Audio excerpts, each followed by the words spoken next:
Hello and welcome to this podcast for Electropages. I'm your host, Robin Mitchell. This year we've been covering the Publica Tech event in Munich and we've been able to talk to some absolutely fantastic companies. And today we are joined by Synaptics, or Synaptics, depending on how you want to say it. And we're going to see what's going on and what they've got to offer. So without further ado, please introduce to the audience who you are, what you do, and what you love to do in your free time. Hello everyone, my name is Nebu Philips. I'm with Synaptics. I'm based in the Bay Area. I've been at Synaptics just over a year now. I've been in the industry for almost 25 years. I'm part of the processor division at Synaptics, responsible for business development and strategy.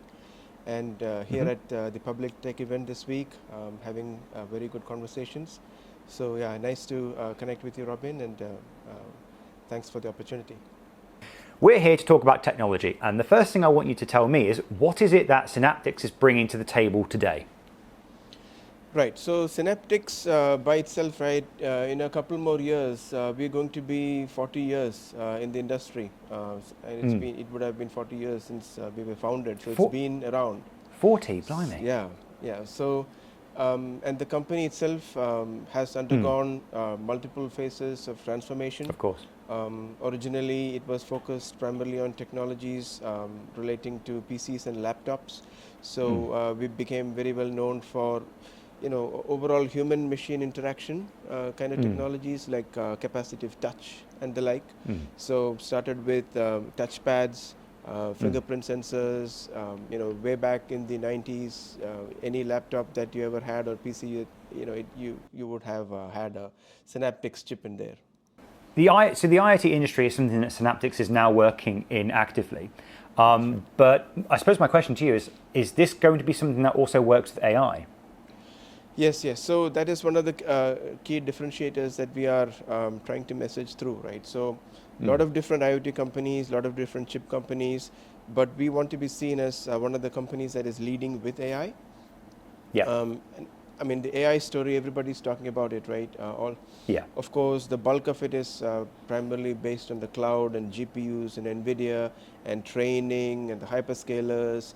And the language there has become very common, meaning you kind of understand how that ecosystem works. But the problem is the moment you move out of the world of cloud and you go into the edge, all the way down to the device edge, into your home, into your smart home, at your workplace, things get a lot more diverse. The systems are, there aren't many standards, and it sort of comes with the territory for IoT, right? But what's happening is there is an entire wave of applications, like software applications, that are coming in built in with AI capabilities, like deep learning algorithms. And it's all coming and meeting a landscape of silicon that's been in the market for 5, 6, 7 years, and that experience is really not that good. So we believe it sort of results in a very fractured user experience, which is what we are trying to solve by a new class of silicon that we have more recently at Embedded World announced under the Astra banner. So that's what we are talking about primarily.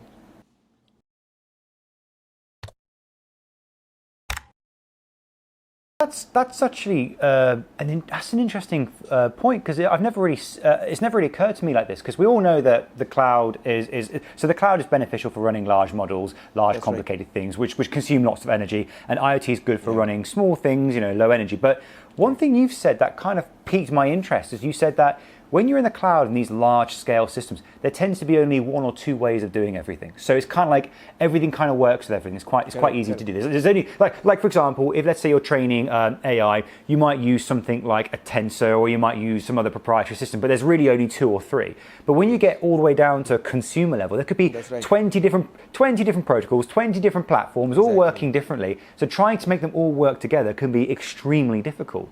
So. And it sounds like to me that what you guys are trying to solve is making it so that those 20 different platforms can all work in a similar way. Is that correct? So, one of the reasons, so what you said is absolutely right. So one of the reasons, this fragmentation gets so much worse is because the software is way ahead of the hardware and the silicon and the systems, right? So, and a lot of the bigger vendors out there what they're trying to do is like they're just trying to take silicon that is sort of designed for other primary markets, like say smartphones or cellular infrastructure, and trying to sort of shoehorn it into IoT. So I mean it works, but then that experience, it's either like overpowered, you're paying too much, energy consumption is not that great. So what we're trying to do is our focus is always has been on the IoT.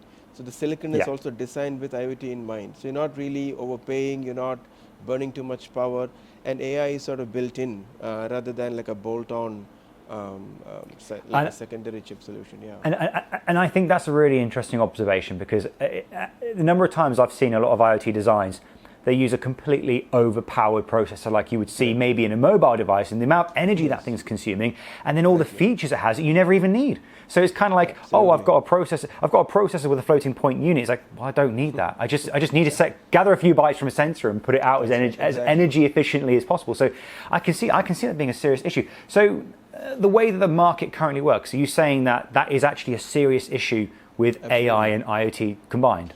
Yeah, and the market itself is a very interesting one, meaning we believe it's roughly growing at around 15% per year. And in the next 3 to 4 years, it's going to be like a 20 to 25 billion compute silicon market. So very healthy market, very meaningful market, but the solutions are currently a bit all over the place. So only 25 billion.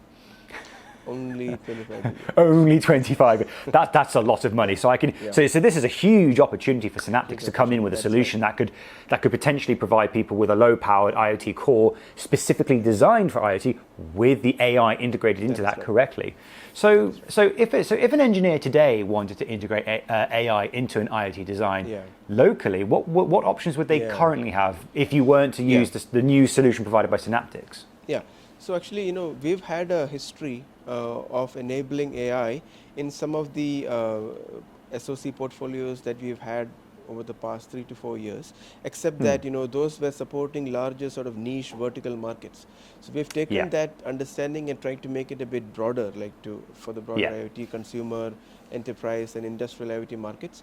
So there are a lot of reference boards. The one from Synaptics is called the Astra Machina platform that is available in an early access program right now. It's going to be available more broadly next month.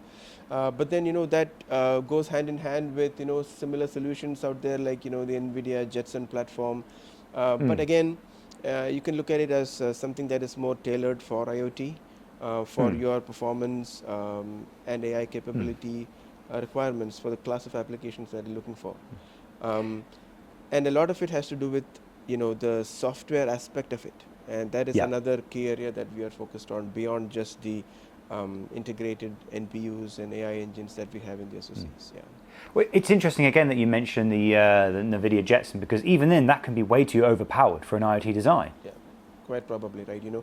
So and the other thing that we see is like in the market today, there are silicon from the larger players where you have AI inference engines incorporated that will give you like say 1 TOPS or 2 TOPS kind of acceleration capability, and after that, right, there is a huge gap, and you're going straight to like 16 TOPS, 32 TOPS, 48 TOPS. Why? Because they are coming from the smartphone market trying to go down, right? Yeah. So the class of silicon that Synaptics has, it scales from in fact, actually we are announcing a line of AI MCUs that goes all the way from a few tens of GOPS for really memory and resource constrained devices, all the way to 8 TOPS in Linux class or Android class application processors today. So we feel it sort of hits a sweet spot in the a lot of vision applications, some audio applications that the IoT can service. So speaking of applications, could you go into a bit more detail about what you think these new Synaptic devices could be used in?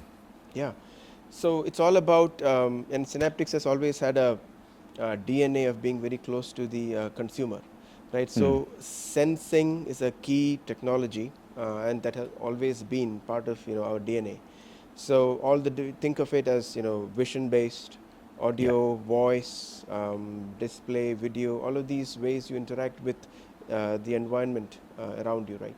So a lot of the applications are primarily today vision based, And vision as a sensing modality, it can do a lot of things like human presence detection, attention, body pose, all of this. So there's a lot of these established use cases around vision that big iron systems can run already today. But that same experience is just a matter of taking those models, cutting it down to size, and delivering the same experience in an IoT system. So that is happening at a very fast clip. But at the same time, we are seeing other modalities like, say, voice and audio as well. So for more personalized experiences, there are very interesting, I would say, developments happening whereby sort of a hybrid approach where you can keep downloading updated models based on metadata that you send to a cloud, get a model retrained, push it down to the device so that it's more tuned to what suits you. So there are all these different, loops that are beginning to happen between the edge and the cloud. And I think that loop, that connection, is going to be really critical in the future of IoT, where instead of having a model hard-grained into the firmware, it's something that can be upgraded over time. Absolutely. So that data's going back and gets personalized, comes back to you. So I would imagine things like maybe IoT security cameras in the home, whether it's a Bluetooth speaker or even Bluetooth headphones, something like that could in itself integrate some kind of AI so it specifically learns from your patterns or behaviors or needs and upgrades itself every time it connects to your phone. So are there other markets that you guys are looking into? So would it be domestic? Would it also be industrial, automotive? What are we looking at? So we're not currently focused on automotive because our clear focus is consumer, but then extending into enterprise versions of the consumer technologies, but also into industrial. So when we say enterprise, sorry, are we talking? Do you mean like commercial where you've got like offices and stuff like that? Yeah, absolutely. So work perfect. Environments, you can have like say conferencing equipments, right? There's a lot of like in a room based on where the audio is coming from, based on how many people are in the room. There are all these like vision and audio based functions that conferencing equipment is now beginning to have. And that's interesting because the way that remote work's going is that everyone's trying to sort of increase the distance between people, and so you want to have an experience where you can clearly see them, where you can clearly hear them, where the audio is coming around correctly, and so these sort of small IoT AI empowered systems could essentially create the perfect environment to have a conference, making sure that data comes through correctly. That is right. And then see some of the systems that are like installed enterprise level for energy savings, right? Those things can become a bit more intelligent, even a bit more self-managed. So things like perimeter security. These are all applications that are again very well suited for the class of models and the work that is going into cutting them down to size for the IoT. And I think the importance to just emphasize that you said is that you have a lot of devices in the market that are very, very low powered. You have a lot of devices that are very, very high powered, but you have not got this kind of middle ground where you've got a little bit more power, but it's not too great, but it's like perfect for those. Which is interesting because it's really a lot of the emerging solutions that need that middle ground for AI processing. Yeah, that is very much true. And then you need sort of a scalable approach. When we talk to our customer base, right, everybody's, it's not a one size fits all, especially in the IoT, as you were mentioning earlier, right? Yeah. So some folks know exactly what they want. Others are like just toying around with the idea, and some, they know they need AI, but they couldn't be bothered with how exactly it works. They just need that experience to be enhanced. So we see all these different models, for this space, and it needs a scalable solution. It's not like, it's not just a matter of having a silicon portfolio and just throw it over the wall. It doesn't work like that. So they are expecting more and more from semiconductor vendors, all the way from tailored customer journeys, open source tooling, how to optimize models, pre-optimize models. So it's a very fascinating time for edge IoT, I would say. Now, of course, hardware is only half the problem. There's also the aspect of software, integrating it, training the models, and then learning how to use it correctly. So, how is it that Synaptics is going to help their engineers use your solutions? Yeah, in fact, next month we are coming out with what we call the AI developer zone, and there is something very unique and interesting and very, I would say, easy to use for developers. So if you look at it today, again from some of the bigger players, there are some of these AI model zoos and things like that, right? But the experience, I would say, is a bit limited. The reason is not everything is open source, and we are absolute believers in open source. And there are a lot of APIs that are available again from the bigger players that you can just take and plop it into your design, and it just works beautifully. But the thing is that that creates an entire user base. But we want to build a developer base along with the user base. We want to teach people how to build their own AI, edge AI APIs. And the funny thing is, right, it's not just about how to optimize a model. The more challenging thing is like how do you integrate a high performance model into an application pipeline. That's where we see a lot of the expertise is lacking today. So if it's like a streaming video, how do you integrate an AI model into it, all the way from getting the video, decoding it, having a model, then encoding it, sending it out. That whole application is something that is more focused towards developers. And so our entire SDK is already on a GitHub. So is our AI tooling. It's cloud-based. And we're coming up a bit later in the year, or maybe early next year, with hardware in the loop. You can create your own models, optimize it in the cloud, and then push it down to the device. So that experience becomes complete. And it's very open. There are no NDAs to sign. There are no portals to sign into. And I think that's a really interesting move, because when you create, for me, it really is a big pain when you let's say get a piece of silicon, and then you're locked into the environment and you can't make the changes that you want to make, and then you can't see the source, or you've got a lot of restrictions, and you have to wait for someone else to have the same problem. Whereas when you have an open source situation, I'm sure you've had that, you've witnessed that before, where you have to wait for someone else to solve your problem. But in the case of open source, what you're getting is you get the public comes in, who can then make changes, find errors, find bugs, make fixes, which means that everybody benefits. And more importantly, not only does everyone benefit, but it also means that let's say something happens, like, a competitor of yours decides to use the same platform. It just means that your code then becomes cross-platform, so you no longer get tied to a single device. That is true, right? So, and one of the fascinating things, to the point that you mentioned earlier, some of these the ways to do these things in the cloud is becoming a bit more commonplace, right? It's that language is becoming more understood. But in the on the edge, the ecosystems haven't developed yet. In the case of the model frameworks themselves, like TF Lite, TF Lite Micro, or PyTorch, and Onyx, on the model side, it's becoming a bit more standard. But the compilers, that is where we think currently there's a lot of friction. Because if you go to some of these vendors, you are getting a very vendor-specific experience in the current generation.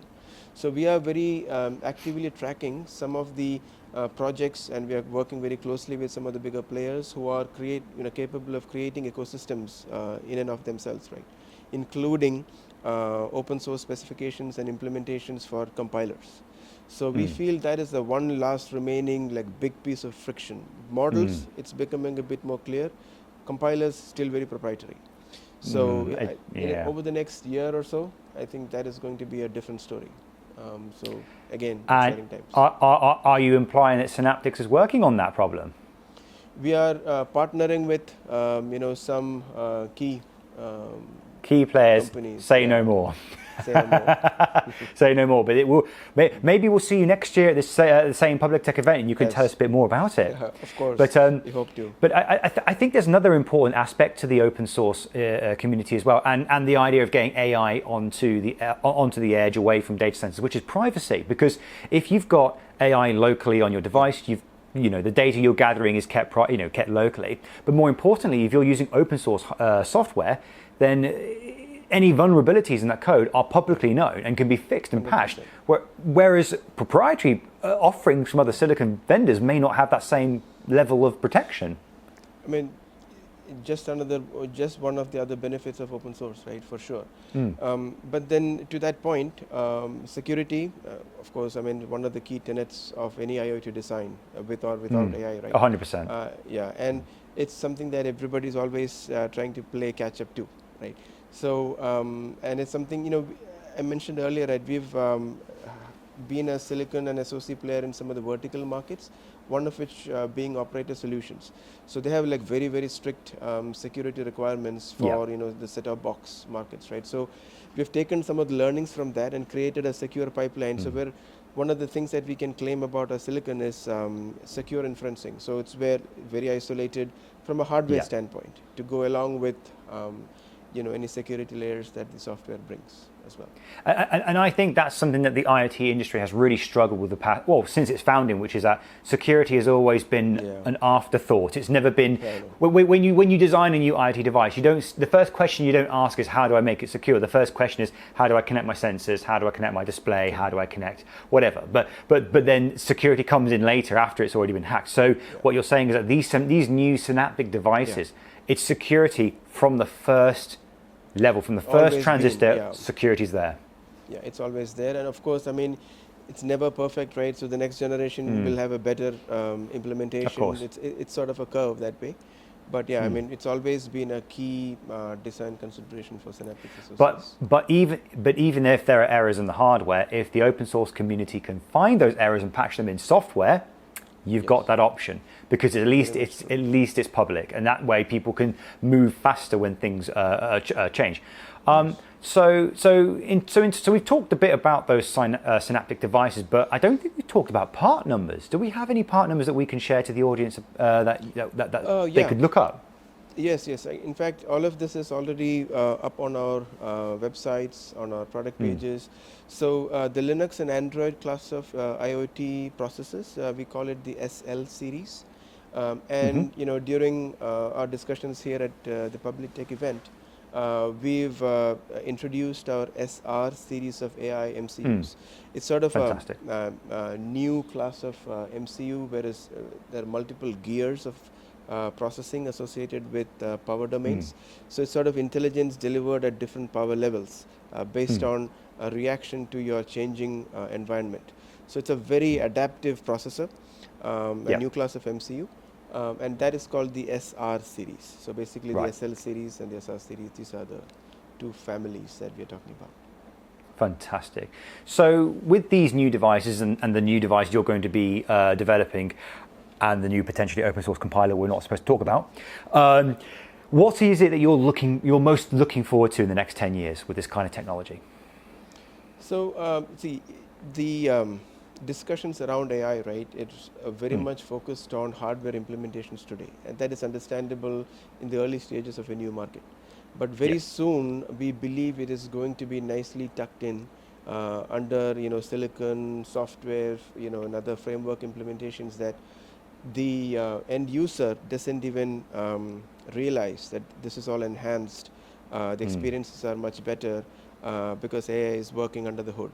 So that is a journey that we are excited to be enabling for the IoT, and we are waiting to see. The use cases are something that as a silicon vendor we can't think of everything, so we are really interested in building the platform to see how the innovation happens to bring AI under the hood.